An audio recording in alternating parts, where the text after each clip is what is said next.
Native Americans have some of the lowest voter turnout of any racial or ethnic group, yet their votes have made the difference between winning and losing in several recent elections. For example, North Dakota, it was the Native American vote that gave Democrat Heidi Heitkamp a very narrow win in the 2012 Senate race. And Republican Lisa Murkowski of Alaska credits the Native American vote for her 2010 victory.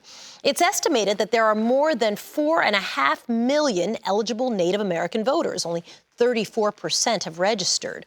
The low turnout is blamed on a combination of legal, structural, and cultural barriers, including a new voter ID law in North Dakota.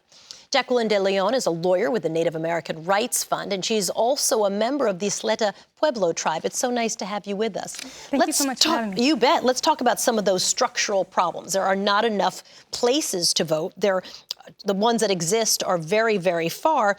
And then, of course, you have this voter ID issue, and the Supreme Court ruled against you. Explain that issue for us. Sure. So I think unreasonable distances are prevalent throughout the Native American reservations. It's typical. We're hearing upwards of 40 miles to get to a polling location on a dirt road that may, if it's raining that day, make it physically impossible to get to a location. We've seen as far as 150 miles round trip Which to is go insane, and vote. Yes. to go vote. To go and vote. In North Dakota specifically, what we saw there was a voter ID law that required a current residential street address to be on the ID. And so it's not simply the acquisition of the ID, which is, in a lot of instances, unreasonably difficult for Native Americans in that community to obtain in the first place.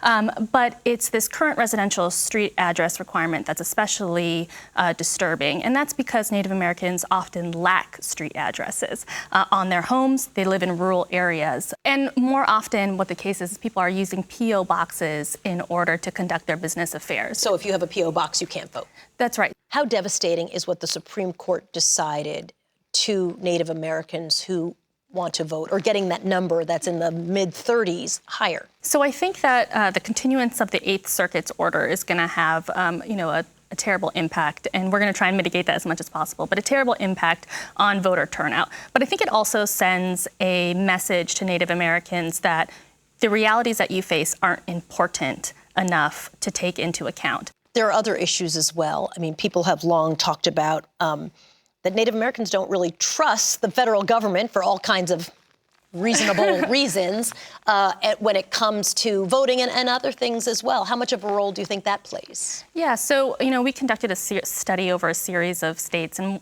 one notable, outcome in South Dakota was that 95% of participants said that they don't trust the federal and state governments.